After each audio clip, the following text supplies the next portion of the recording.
Hello and welcome to my channel. In this episode 4 of my TCVM Basics series, I want to give you an introduction to diagnostics in traditional Chinese veterinary medicine. This is by no means a complete training in Chinese diagnostics. That requires a lot more study and also practical experience. Instead, I want to give you the background of my Yao Tang formulas so that you can understand them much better. In the Western world, we are not used to traditional Chinese thinking, so this diagnostic system may seem complicated at first, but it's not really. Once you understand how these TCVM patterns are lined up with Western diagnosis, it becomes a lot easier to grasp.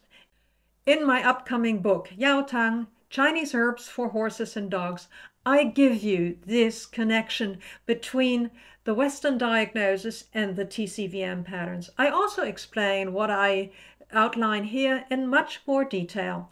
As soon as the book is available, I will put a link into the description below. In all medical traditions, diagnosis is the basis for treatment, and in Chinese medicine that is the same. Here the diagnosis describes how the body has lost its balance, describes the pattern of imbalance, which then guides the choice of the herbal formulas and also acupuncture points selection, for example.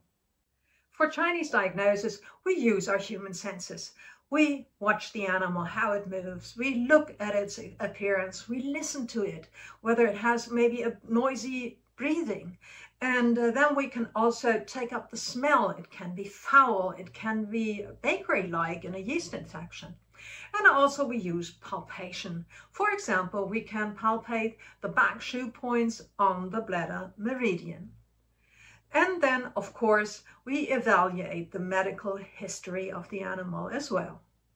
For example, a dull and scaly coat can point to Shu deficiency. Shu is often translated as blood.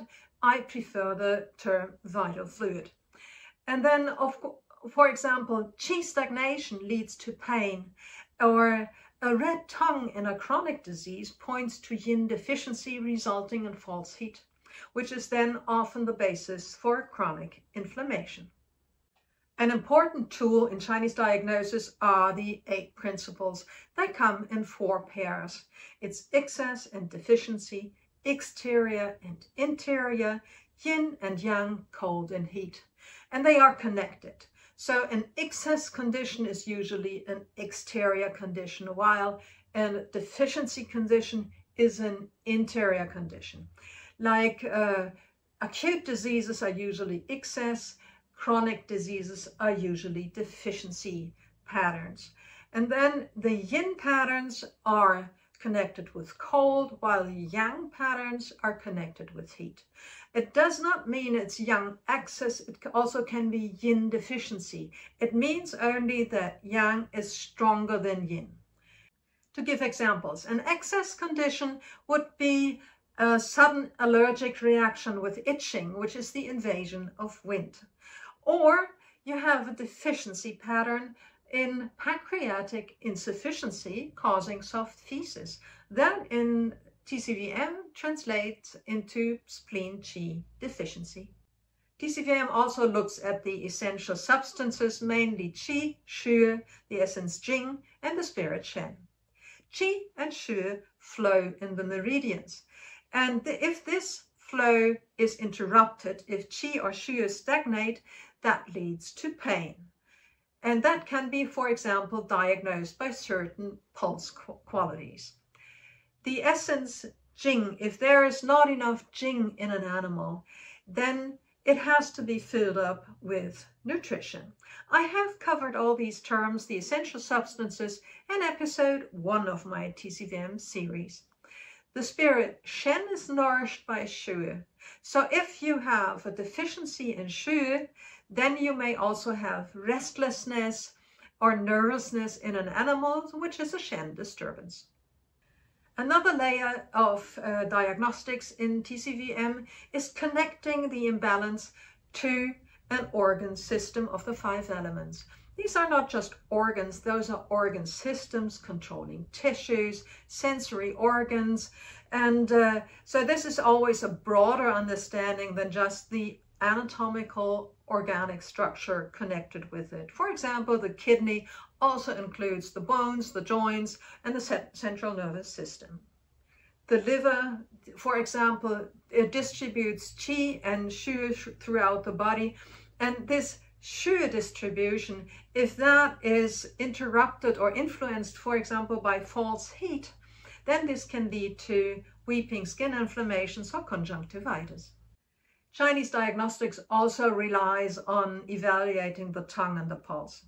Pulse diagnosis requires a lot of practice if you want to identify all 29 different pulse qualities known in TCVM.